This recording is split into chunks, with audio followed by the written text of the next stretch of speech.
the biggest one that I picked last weekend. It was a bad spot for the Raiders, just a letdown spot, and it showed dramatically. Mostly Jerome Hughes and how Melbourne have looked without Jerome Hughes. The form, they are a good side. They have good players, they have good structures, but right now, their form isn't telling of a premiership side. Hello and welcome back to Ahead of the Game Sports Chat with Sports Pez Jez and Tuck Sports Takes from bets.com.au, where we write game previews. Specifically, this time we're talking about NRL, and Jez, we're back to round 23. Tips and predictions. Yes, it's getting interesting now, huh? It's been pretty interesting all year, really, but certainly things are heating up. Every match is detrimental to the top 8, you could say. Detrimental? Detrimental. Isn't that like a negative means it's bad for the top 8? Yeah, it is for some. It's detrimental. I guess so. Huh? It's good for some, it's bad for others. Yeah, I think you need to check that word in the thesaurus after the show, but I think I know what you mean. What's a thesaurus? There is definitely implications with every game for top 8 spots, and juggling just around. I think there's a pretty clear cut between teams which have finals hopes and those that don't. But you can still, if you're a bottom 9 team that's not going to make finals, you can still fuck something up for one of these good teams. Yeah. But I think we're seeing now, it's going to be interesting. I think it comes into even one of the tips this week.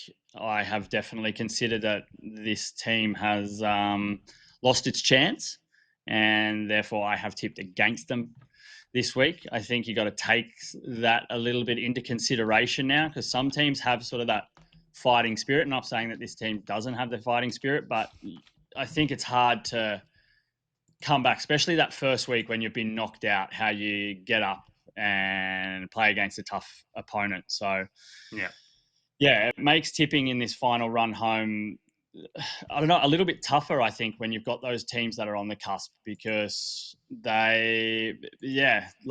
some teams are definitely going to get up because of the situation that they're in, and others don't maybe need to play as it's not as detrimental to them. There you go, buddy. Huh? All right, let's have a quick look back at round 22 before we head into this weekend's tips. I managed to get a few back on you, mate. Yeah. I had the first week we did this, I killed it. You bombed, and now you've clawed back. So we are even Stevens. We've been doing it for 3 weeks. You went down 3 the first week, and then you got 1 back last week, and then you got 2 back this week. Depends, I think, where you're counting the start from. Because I remember we've done it. Well, 3 weeks. We've had 3 rounds. 24 divided by 8 is 3.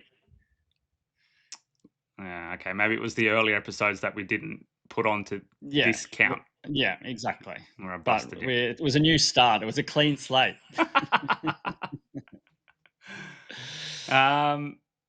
Melbourne Para. Don't have to really go too much into that, but I mean, we'll speak a little bit more about Melbourne, I think, in the first game of this round. Yeah. Warriors, Dolphins. Wow. Just probably expected some more points there, but we both ended up tipping. It was Herbie Farnworth, man. Herbie got injured. I think if Supercoach followers, he got injured in the first quarter of the game, and he was on 71 points, and the Dolphins had scored 3 tries. And then he got injured, and it dried up for a very long period. I think until they scored the game-winning try in the 80th minute. Yeah. It could very well have been that they did not score until then, maybe got 1 try. So he makes a big difference to the shape that they have on that left side and how dangerous they are. And also even saw Tip Hammer just not involved at all, and which sucked for a lot of people in Supercoach as well. And even, I had him as the first, as a try scorer pick in that game, of course, because he'd been on an absolute run, but he just couldn't get involved either. And I think Herbie Farnworth makes a massive difference to the threat of the Dolphins attack. 100%. Brisbane and South we picked. We'll speak a bit more about Brisbane in the next segment. Gold Coast and Penrith. Now, Crazy. we both picked Penrith, so we're happy that this one ended up going through. But can we just, I don't know what to speak about here. Do you speak about the Panthers' first half? Do you speak about the Titans' second half? Do you speak about the field goal or the pass for the field goal? Do you speak about the Yeah. try that wins the game? Yeah. Yeah. It was just incredible. It was like, I think you also need to speak about the Titans not going for 2 when they were up by 2. Yeah. Also, massive call with like 5 minutes left in the game. Yeah. But it was just like, it sort of felt once the game was on the line and you watched that last sort of 5 minutes, you were like, yeah, Penrith are Cleary's gonna do something here. It had that feeling about it, and it was just if he was gonna be able to convert or not, and he certainly delivered before missing 2 sitters, 2 field goal, one absolute sitter, and then another like 40-meter shot. But and then they were expansive straight away. Penrith, they were going for the jugular in extra time. There was like their first set of 6, they pushed it wide early. Second set of 6, they did exactly the same thing, and A Talangi, couple more points out of this what a game as talent. well. It's Phil Sammy getting absolutely clobbered over the head in a try scoring action and got denied the try because his foot went into touch after he'd already been knocked out. And now Yeah. he's out with concussion in HIA for this weekend. So obviously, Toto didn't miss. And you can see the replay. No. Like it should have just been a penalty try. Would have been the game for the Yeah. Titans. And also the trainer running in front of Jaden Campbell on that kick, which he missed. Like so many things. Yeah, so much action. But another win for Penrith. They keep pottering along, and all of a sudden they're going to win the premiership. Yep. So Crazy. the next kind of 3 games here were interesting. The Dragons and the Raiders. Now this is the biggest one that I picked last weekend. I just said that it was a bad spot for the Raiders, and that they'd won, what was it, 8 of their last 9 or something like that, heading to WIN Stadium where the Dragons are strong, and just a letdown spot. And it showed dramatically in the matchup. They were absolutely smoked in run meter. They got restricted to 1,100 run meters. They had 36 tackles in the opposition 20, scored 2 tries, 15 errors, 7 penalties. So a lot of things that were uncharacteristic for the Raiders in this game compared to their season averages. Yeah, it was like, but it is exactly what you said. Sometimes it's like these matchups and even the history, and because I'm pretty sure the Saints had also won the last 5 against the Raiders, and it was like the last 8 had also been decided by 1 to 12 margins, all of them. The Dragons play 1 to 12 matches, the Raiders play 1 to 12 matches, and it's like all of a sudden you drop some ball, you can't get some field position, a couple of bad penalties, and you're out of the game. But that's all what we've been talking about for a while with the Raiders, is they're putting themselves in, they're winning games, but they're putting themselves in positions to lose by not being dominant usually for both halves, or going very quiet for certain periods. And that's why their games finish with a 1 to 12 margin. So, I think it should be good for the Raiders and their run. But, you're a bastard that picked it. I was like, they're not going to lose to the Dragons. So the Dragons have been awful. But, I ate my words 100%. Manly and the Roosters, another one. You couldn't say it's an upset. Manly have scored just 1 try now 2 weeks in a row, and Hopewadi out. But this game, the Roosters pretty much just owned it, and possibly a contender for try of the year, the second one of the year for the Roosters after that Nawanga Nitawase earlier in the year. But he was involved again in a spectacular try, which I think was Angus Crichton that ended up scoring it in the end. Yeah, but it was also like in the wet, I think is played a pretty big role in that, because like Manly are still strong at home, but it's going to be interesting how they go. Like they're still in contention, and they need to find something in their offense, in their attack, if they're going to be a chance. But they're just so hit and miss. It felt like they were straightening up, and then all of a sudden they've just lost everything. But Tom Trbojevic back at fullback this week, so that'll be interesting to see how that plays out. But the Roosters also chugging along quietly. I think the Roosters are in a very good position.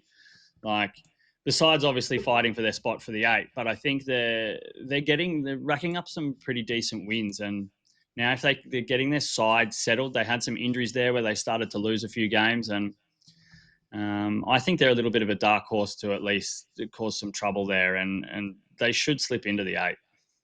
Tough run home. They've got Dolphins, Bulldogs, Eels, Storm, Rabbitohs to finish off. So yeah, it's 50-50.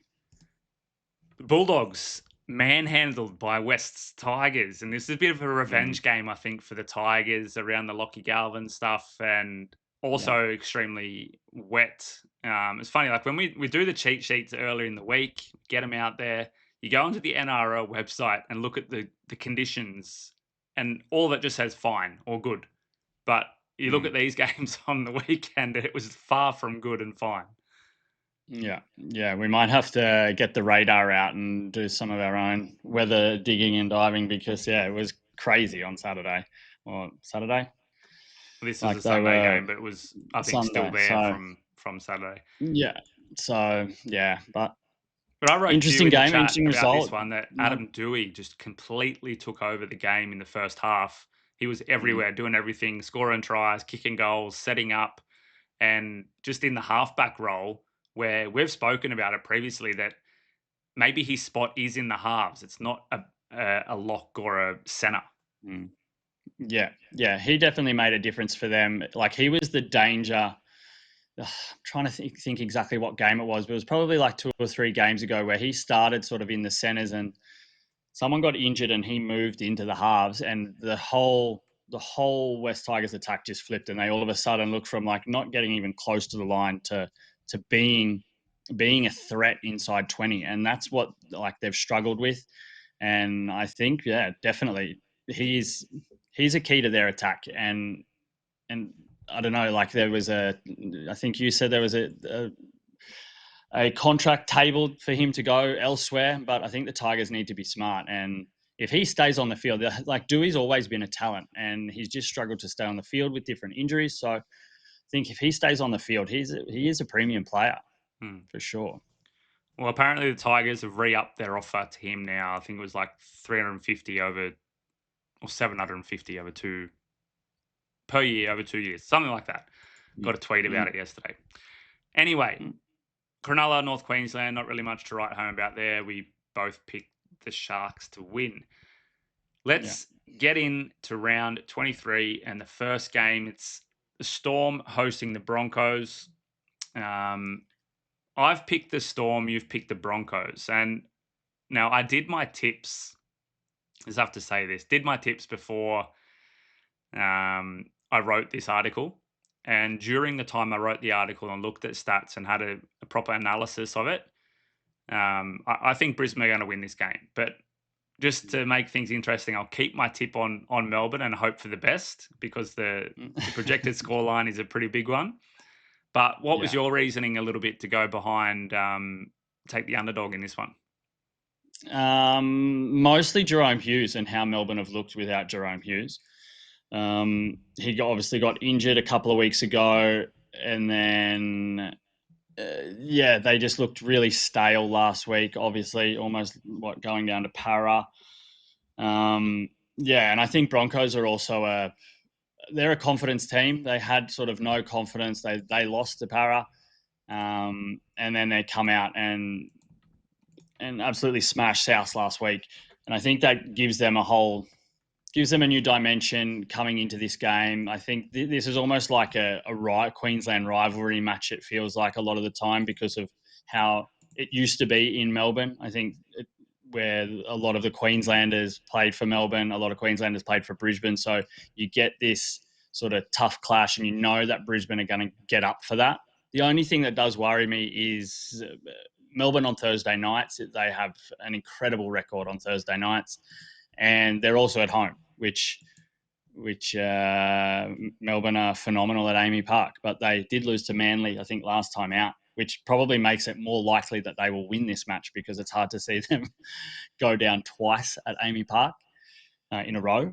So, but yeah, I just think Brisbane momentum. They're building. They're fighting for a top spot in the 8, and Melbourne just, I don't know. They just don't have the game management and the control and the precision kicking. Felt like Munster was trying to do those same types of kicks that Jerome Hughes does, and even in attack, sort of playing that controlled role, and it just didn't work out as well as it would have, obviously, with the Dally M winner being the center of directing traffic and putting in the right sort of precision play-by-play kicking, which Munster all of a sudden had to do. So, and it's pretty easy. Like Tyrone Wishart isn't offering so much, I guess, in that aspect compared to if you had the dual attack of Munster and Jerome Hughes. So that cripples them a little bit.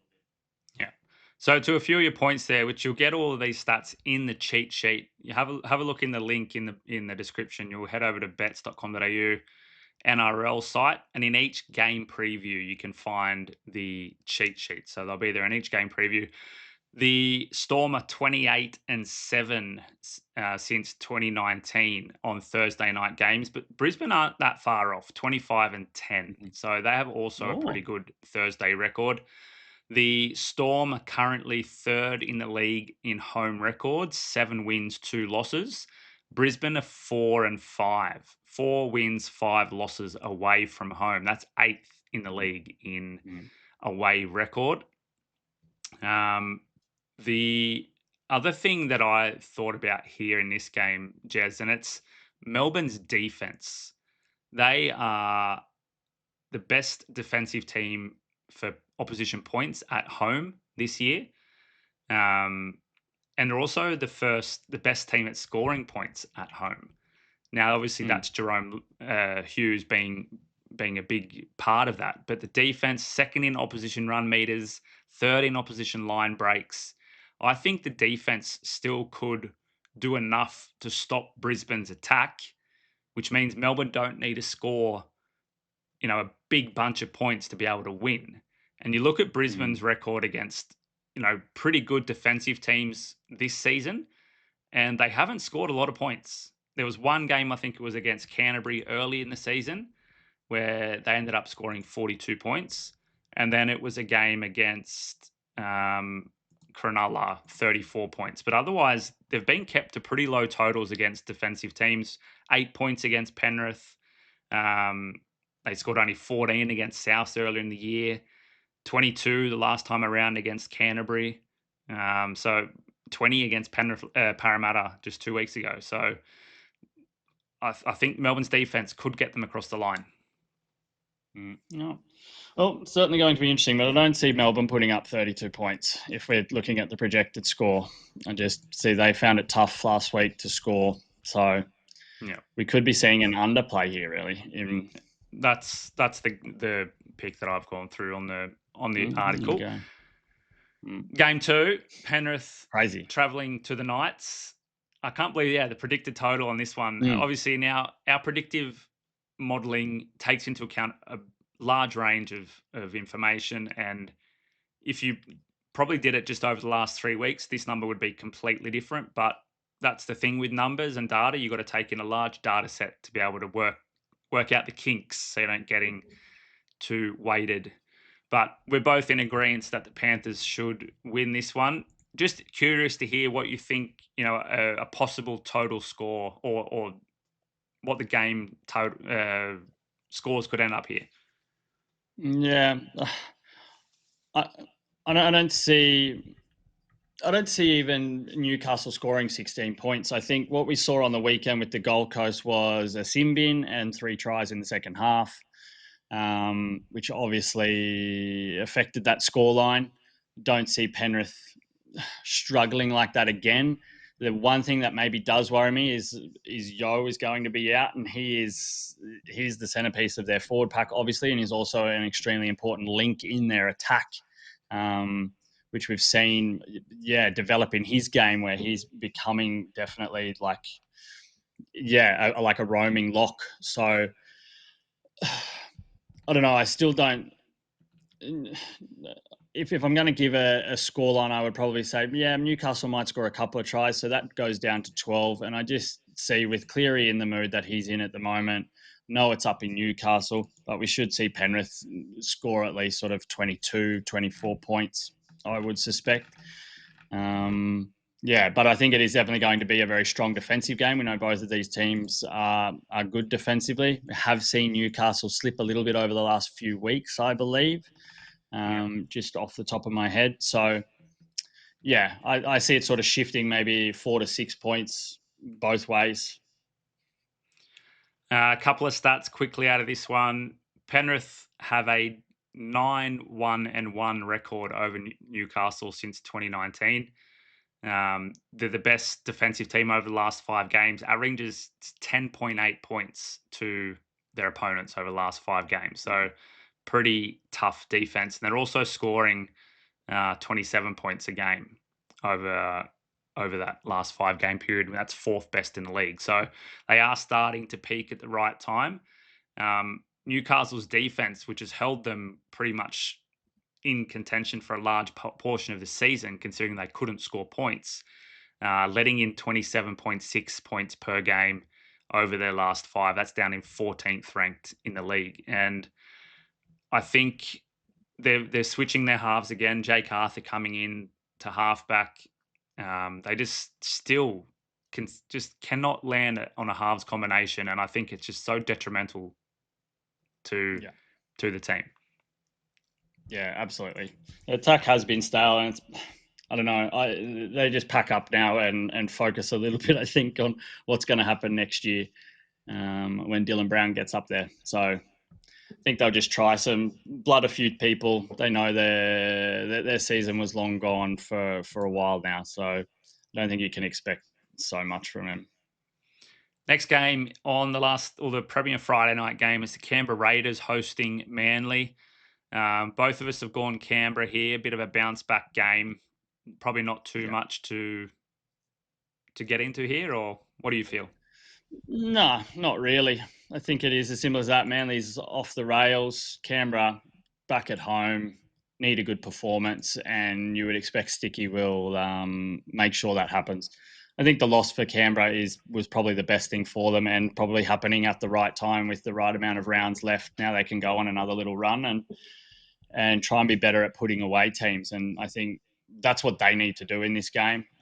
So I like the scoreline where it is. I think it should be pretty accurate. It should sit right around there. I think we'll see a good attacking performance from the Raiders, and yeah, you just never know with Manly. Obviously, on their day, Manly can score points, but I think Canberra will focus really on the things they did wrong in that game, and they'll own the territory. They'll own the run meters. They'll bring down their mistakes, which is how they've played. Like, they've played pretty clean footy all year, and that didn't happen last week. So we should see a much more controlled performance. And then if the score gets up to 30, we'll see. But I think Manly's number's pretty solid there.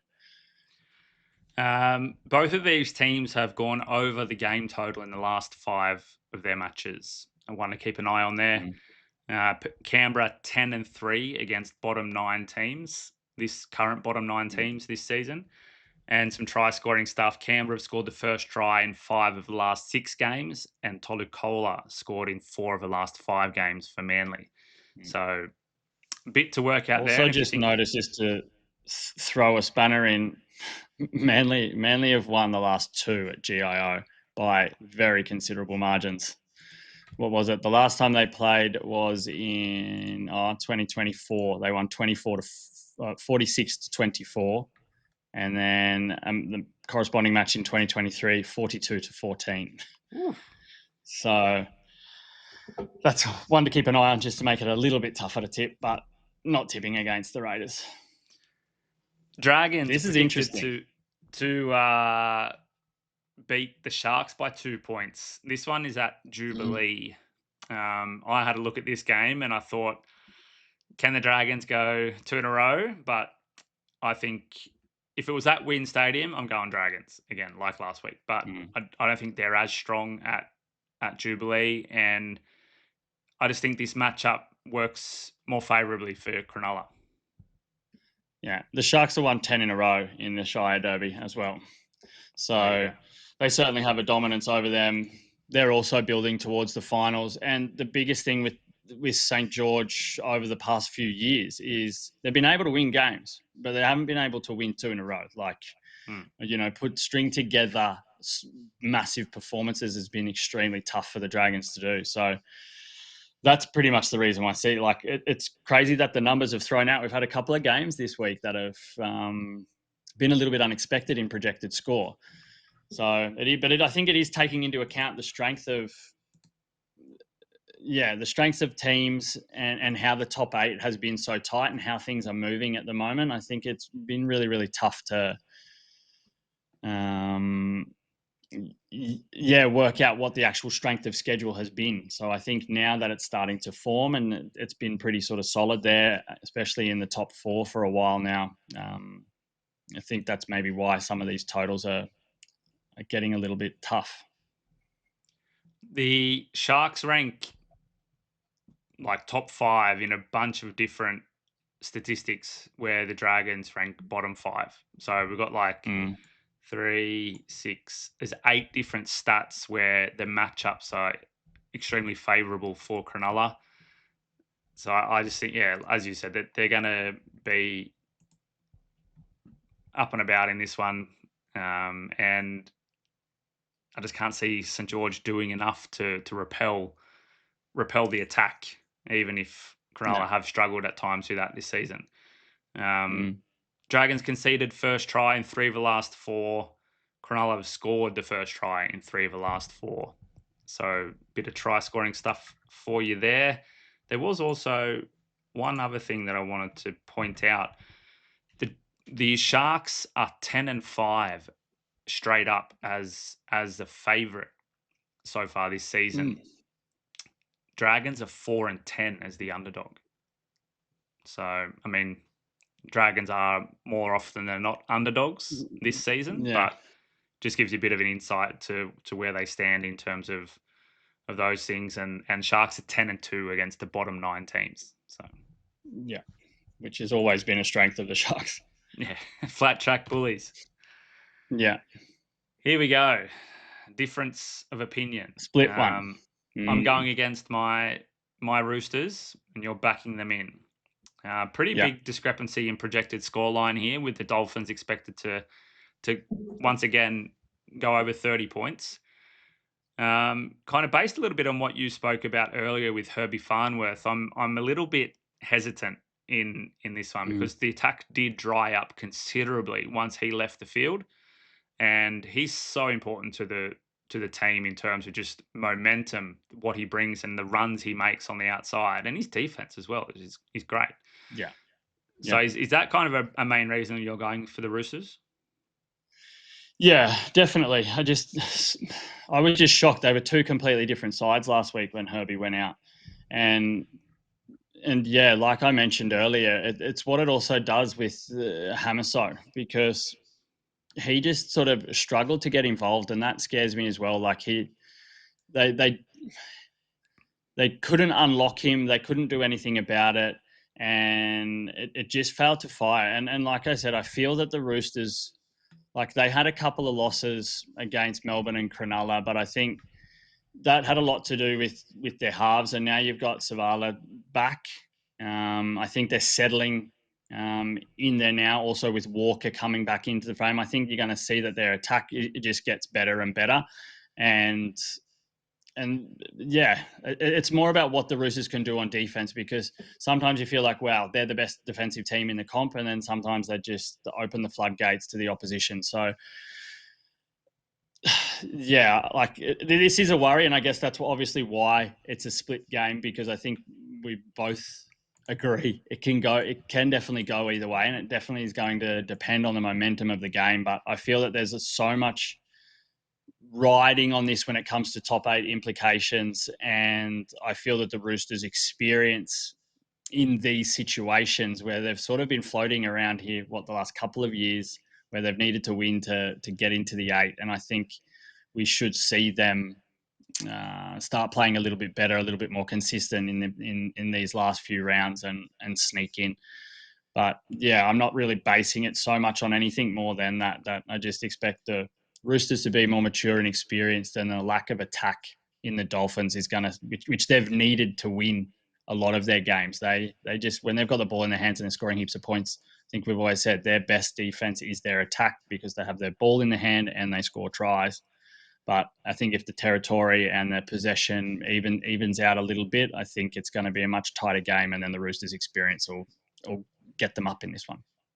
So these two teams met, I think it was Magic Round earlier this year. The Roosters won 36-26. The margins, they've only played 4 times, and the margins have, in 3 of those 4 games, been 10 or 6 points. So they have been close. But if you go over to the stats this season, some interesting ones that are popping out, you can see on the cheat sheet. The Roosters are the second best defensive team away from home. So they're averaging just 19.2 points per game to their opponents on the road. The second best in the league, which is pretty fantastic. In the other end, the Dolphins are the 4th best scoring team at home, averaging over 31 points per game. So some two kind of polar opposites going head to head with each other there, which could throw up some interesting results. There was one more that I did like from the cheat sheet. Roosters rank. In the cheat sheet, but in our controller that this stuff pops up in, it's Roosters ranked 2nd in opposition efficiency inside 20 meters, which means their goal line defense has been extremely good. Where it's that sort of polar opposites, where the Dolphins rank 2nd in efficiency inside 20. So it is definitely going to be how well the Roosters defense stands up against the attack of the Dolphins, and with the attack being crippled, that's why the Roosters win.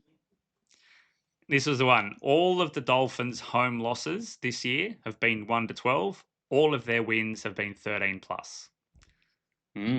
So wow, interesting. And this, the projected score is 13, roughly, give or take a couple of decimals. Bulldogs hosting the Warriors. Bit of a bounce back spot for the Bulldogs here at home.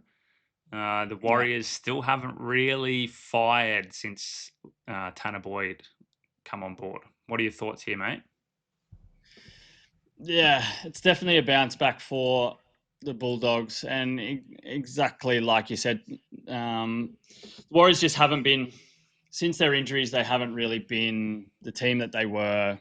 Coming up against the Bulldogs, where you've got to be clinical and you've got to take your chances when they arise, I think that's where they're going to struggle. I think you're going to see a very, very different Bulldogs team to what you saw against Wests. There's less emotion. They can go back to the cogs in their defense, and with the Warriors not being so flash hot in attack and needing a lot of chances, that's where the Bulldogs are going to win this one. But there's also, like, with the Bulldogs, their attack still needs to fire. They still have a lot to prove. And this is also another scary game. I think it's the Warriors need to win. They need to win bad, and that's where this sort of end of the season comes in. Warriors really want to make sure that they get some sort of home final, if that's in the first week of the finals or the second week of the finals. So they're really, really fighting to stay in that top 4, and like ultimately they need to win just to build momentum. So yeah, it's tough. It could be there could be an upset, but I'm not brave enough to tip against it. Yeah, I feel similar. And some interesting ones that kind of pop out to me is how bad both teams have been against current top 8 opponents. The Bulldogs are 2-4 against top 8.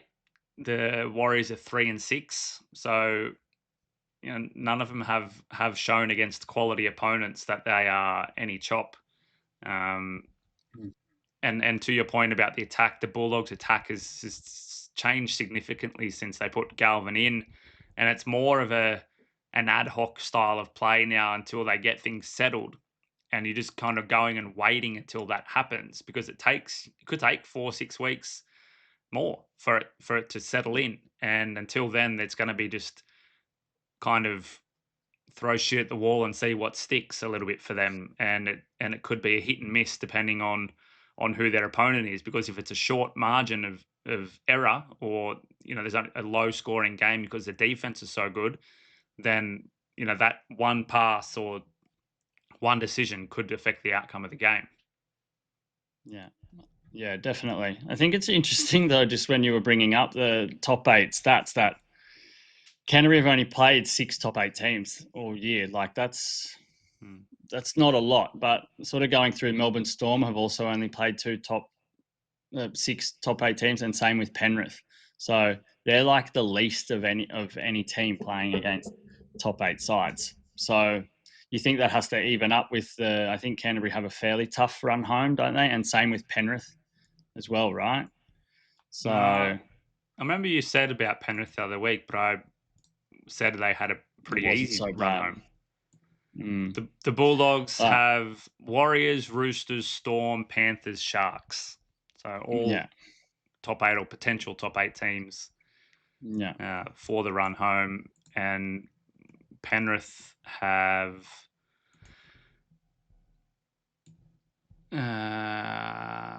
Knights, Storm, Raiders, Bulldogs, Dragons. So a little bit easier, but still not fantastic. Yeah. So it's going to be interesting to think. I think it's going to be more telling for Canterbury. I think there's been a lot of talk that I think even here, and we've even had some chat over at, it might have even been on last week's pod, about who have Canterbury played and who have they beaten. And it sort of proves it a little bit that they haven't played so many top 8 sides, and they haven't come out of it as well as you would want them to come out of it if you were a Canterbury fan. So I think this is going to be very, very telling now, this back end for them, and where they actually sit as a contender for the premiership or not. Yeah, it was funny. We got a bit of kickback in the comments about me speaking about that. But you just look back in the last 6 games: a loss to Penrith, a loss to Brisbane, 12-8 over North Queensland, one on the death against St George, then towelled up Manly, and then lost now to the Tigers. Like, the form, they are a good side. They have good players, they have good structures, but right now their form isn't telling of a premiership side, because they should be putting those bad teams away, and they should be winning against top teams. Yeah. So see what happens this week. I think a big week for them. Next one, Titans up against the Rabbitohs. Rabbitohs could possibly getting some players back for this one. Trell Mitt is named in the reserves, but we're both getting on the Titans bandwagon. Yeah, but this is, I don't know, Titans fan, obviously, this is a game they lose. Like, 100%. If history is anything to go by, which is basically what we base everything we do on, it's certainly going to be a close match. And it wouldn't surprise me, after putting in such a good performance against Penrith last week and getting the win the week before against the Warriors, and it feels like, Titans, they're finding momentum, they're finding their way, and all of a sudden they'll lose by 20 to Souths and end up back in the wooden spoon race. Is this the wooden spoon bowl potentially as well, right? Getting pretty close to that kind of So well, actually the Rabbitohs have more wins than the Titans. They just haven't had their third bye. So but Knights, Eels, Rabbitohs all on 6 wins, Titans on 5 wins. Yeah, so the Titans need another win if they're going to avoid the wooden spoon, and this could all of a sudden see them getting the wooden spoon this year if they go down to South. So yeah, I don't know. I'm tipping the Titans, but with no confidence at all. I think the only confident thing is Jaden Campbell, right? Like, he's been an absolute gun the last month, and you just hope he can do something and unlock somebody to get past South this week. But I got nothing to say about this game. Doing it like this. Final one of the weekend, Parramatta hosting North Queensland, and we've both chosen Parramatta. This is won what 3 of the last 5 against the Cowboys, and I just think Mitch Moses, it's Mitch Moses. Yeah, I don't think you need to say too much more about that. And this was the game I was talking about in the intro, in the opening of, okay, Cowboys are now gone. I don't know if it's exactly mathematical that they can't make it, but they're now 7 points out of the 8. I think their season is over, and I'm not sure how they go down, travel to Parramatta, and get a win. But I think the only, I don't know, scary thing, it's the same with Parramatta, is they haven't been able to find consistency with Mitch Moses or not with Mitch Moses over the last few years. And they've been putting in a couple of good performances since he's been back. So you could say that they're due for a loss or due for a bad performance. And if you do that against the Cowboys, they do have the scoring power to put up points, and you're going to have to play that game with them of, a bit of a Western shootout. So last 4 games between these teams has been decided by 1-12.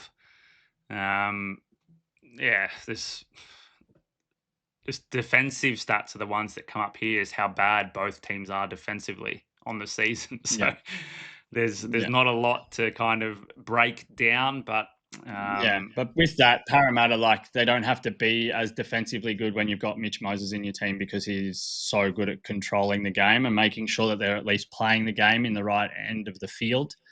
And as long as the Cowboys aren't running absolutely wild, throwing the ball around and making a heap of line breaks from their own end, I think they've got to play out of their end a lot. So that sort of gives them the upper hand. Zach Lomax has scored in 4 of the last 5 for Parramatta as well. So pretty good shot there if you want to back him in for one. Well, the differences we have in this weekend's lineup. You've taken Brisbane, I'm on Melbourne. Then I'm on Dolphins, you're on Roosters. And that's it. Otherwise, we're seeing eye to eye. Yeah, pretty much. But yeah, so we'll see how it goes. You've been on the run. You're back. I'm due for a win. But I'm scared about these two. Yeah, it can go either way.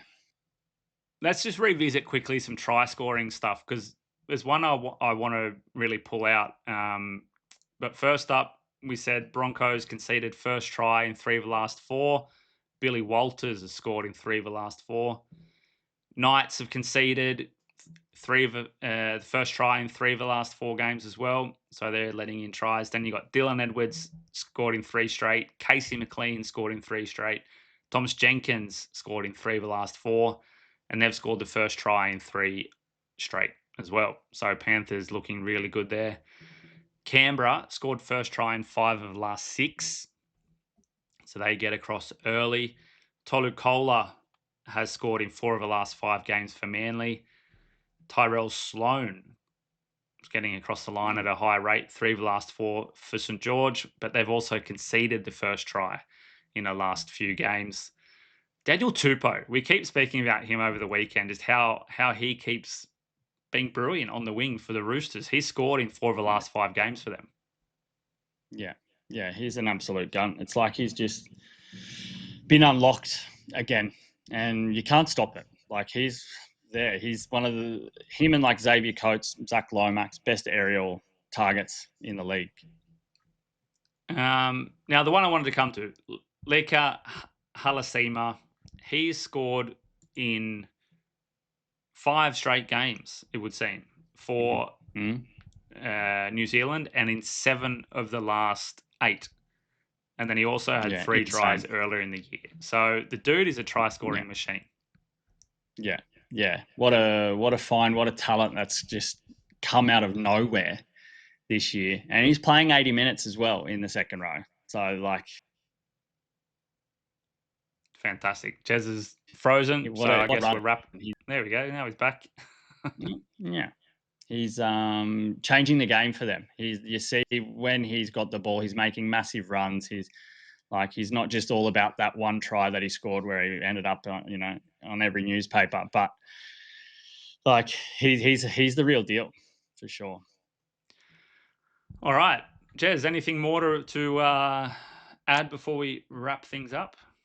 Not at all. I think we've summed it up. It'll be interesting to see if you come out on top in this little tipping game we've got going on. But I'm feeling confident this week.